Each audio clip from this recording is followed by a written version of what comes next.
Hello and welcome everyone to this fourth and final Going Around Things video, where I'll be talking about going around a few different types of animals and what to do with people on bikes and a few other things thrown in just for the heck of it. Now, in the last video, we talked about treating a kid walking with a dog with extra caution. But what do we do when there's just the dog?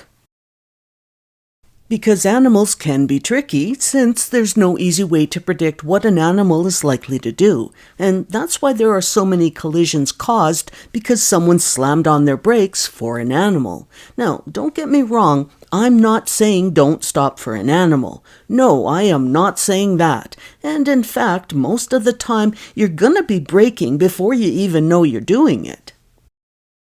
So what I am saying is, by taking the time to develop great seeing habits now, you're giving yourself a huge advantage throughout your lifetime of driving, because those seeing habits mean you won't be caught off guard too many times, and that means you won't be doing much last-minute slamming on the brakes. This way, by seeing the animal early on, from far away, you're giving yourself time to plan your reaction, which keeps the situation a lot safer for you and everyone around you, which includes the animal. Now, have you ever heard that you should put your hazard lights on if you see an animal running loose? Well, if you have, that is not correct. I would not do this. Hazard lights are to signal to other drivers that your vehicle is either moving much slower than the normal speed for the area, or you've had to stop in an area that isn't necessarily the safest location, like really close to an intersection, for example. But you've had no choice because your car broke down. Those are the kind of things for hazard lights. So animals are the exception to the rule, because if you put your hazard lights on because you're slowing for an animal, the driver behind you may misunderstand and try to pass your vehicle, which will put the animal at even more risk. So if the following type of situation can work, it's actually safer for the animal if you can move your vehicle towards the center of the street. This way, anyone approaching from behind may have a better view of what's happening and see the animal for themselves. And anyone approaching from the opposite direction should be curious as to what you're doing, causing them to slow down as well. But I wouldn't do this on a road test, just in case your examiner doesn't understand why you're doing this. Okay, now let's talk about assessing risk to both animals and others in the area, including myself. So let's use this picture from the video where I talk about scanning parked vehicles, because this is a great example of a situation that can have many different outcomes. Now, we've talked about the importance of trying not to take risks, and there is a dedicated full section on risk assessment coming up soon, but for now, let's touch on risk assessment and how it can play a huge part in keeping everyone safe. So from way back here, I can see that there's the black and white dog who's running loose in the area that is up ahead and to my right. But that's not a lot of information to go on. I need to know more, like, what is the urgency of this dog? Is he running full bore like a doggy on a mission? Or at a slow, chill, just investigating the area type of speed? And is he heading towards the street or towards an area that doesn't have the same danger level? So these are the kind of things I need to figure out. And then I want to know what is between the dog and where my lane of travel is going to be in a few seconds' time. And what immediately catches my eye is that person walking by the parked vehicle, which changes my danger assessment from, say, 4 out of 10 to now 8 out of 10, because that person is likely to attract the dog over to the street. So my scan picked up the dog on the run, the pedestrian that's drawing the dog's attention, and then the last type of information that I need to gather, which could add to the danger level, are the main things like my speed, the road conditions, the condition of my vehicle, the weather at the time, just basically anything that I think could pose a problem. So after taking all this information in, I've concluded that the dog plus the pedestrian equals a dangerous situation that requires my immediate attention. So I have two choices. So I could do my usual go-to safety precautions, which are slowing my speed, moving my vehicle over and away from the possible danger, and I could even finish up by covering my brake and horn. Or, if I feel the situation is just too unpredictable, always remember you have the option of just pulling over to the side of the road and watching the situation for a short time to see if the dog's actions become more predictable. Okay, that's it for Fido. Let's move on. So now let's giddy up and deal with some horses. Now, horses can be unpredictable because you don't know how much experience both the horse and the rider have with walking near traffic, even when the rider is wearing a cowboy hat. So for your part, you'll want to do the usual speed control, give it a very wide berth, but even more importantly, you want to do everything you can not to scare the animal, because sometimes they're almost as big as your car. So if you have your stereo on rather loud, well, I'd turn it off. And of course, don't even think about honking your horn. Now, if the level of the street works, you can even take things further by taking your foot off of the accelerator so that now you're coasting as you go past the animal. Or if your vehicle is having some muffler issues, you could even put your vehicle into neutral as you pass by, so this way there is no sound coming from your muffler.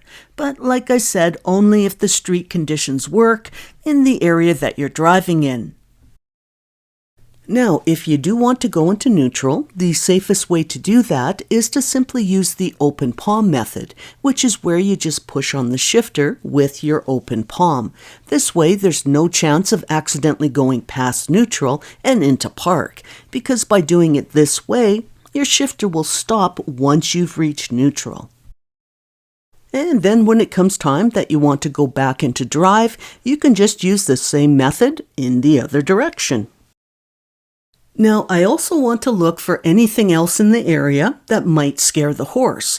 Like maybe that black and white dog is back, and it might scare the horse into moving farther left out into the street, putting the horse in my path of travel. So if I saw a potential for something like that, well, this is definitely one of those times I would want to pull over far, far back from the situation to make sure that I don't get caught up in the path of a stampeding horse. And anytime a situation starts to feel too unpredictable, well, I take the first opportunity to turn around and find an alternate route.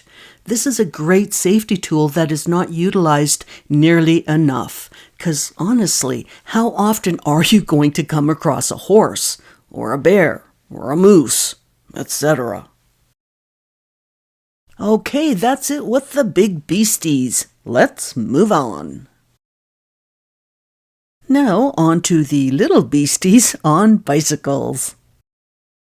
Now, the rules for cyclists change a bit from province to province, state to state, so I suggest that you check the rules for your specific area. Here where I live, I follow the rules of the BC Motor Vehicle Act, which is easy to find online, but it's a rather dry read. So if reading that isn't something that you see yourself doing, well then, you can always search by inputting the area that you live in, plus bike laws, and that should get you the most important rules and regulations.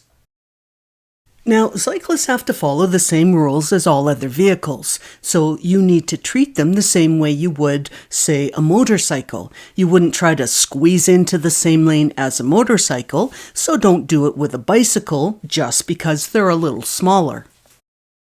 So that means you need to stay behind the cyclist until there is enough room to move over to the other side of the road, essentially making a lane change, to go around the cyclist safely, which always brings us back to that lovely little rule of mine: leave enough room so that you don't run over a person's head.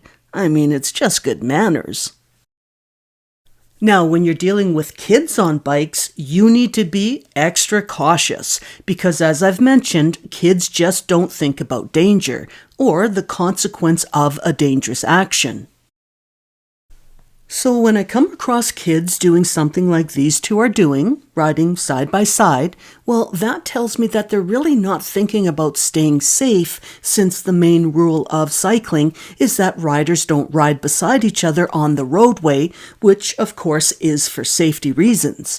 Now, I don't fault these kids. I mean, what are they, 7, 8, 9 years old? But now I know I can't trust these kids not to possibly do something else that could be unsafe. So I'll just stay my distance and stay alert. Okay, now let's talk a tiny bit about e-bikes. And what I mostly want to talk about is how fast these bikes can go.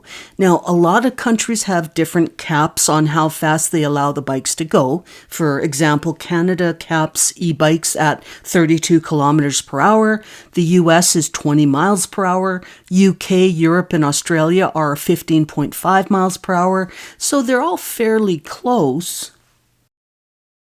But compared to a regular bike, that is a heck of a lot faster, especially when you're going up a hill.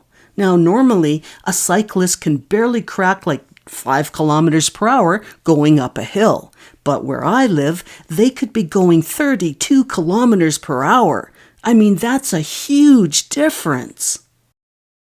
So drivers must get used to the fact that bikes are traveling much faster these days. So if you want to make a turn and you see that there is a bike approaching, either from behind, ahead, or off to the side, you must realize that they may catch up to your location a heck of a lot faster than you would expect.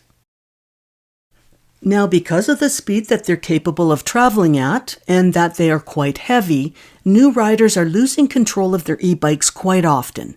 The stats of crashes are quite high right now, so you need to be on alert that this could happen around you. So just be aware and remember, things have changed. The cycling world has an exciting, brand new face that we're all just getting used to. Okay, once again, we have finished another section, so give yourself a big pat on the back. Now, just a heads up, I'm in the lovely process of moving, so I'm going to need to take a few weeks off to get everything set up so the video creations can continue, which means unless I get everything set up and organized really fast, we won't be moving on to the next section on intersection safety until about November 12th. But to be safe, you can hit the notifications button, and if I launch early, you will know right away. So be sure to check the intersection safety section when it's ready, where I'm going to walk you through an exciting brand new modern way to learn intersection safety called the 3-2-1 plan, which is a pretty easy to follow safety plan that I've created to keep you as safe as humanly possible at all intersections. So until I see you over there, take care of yourself.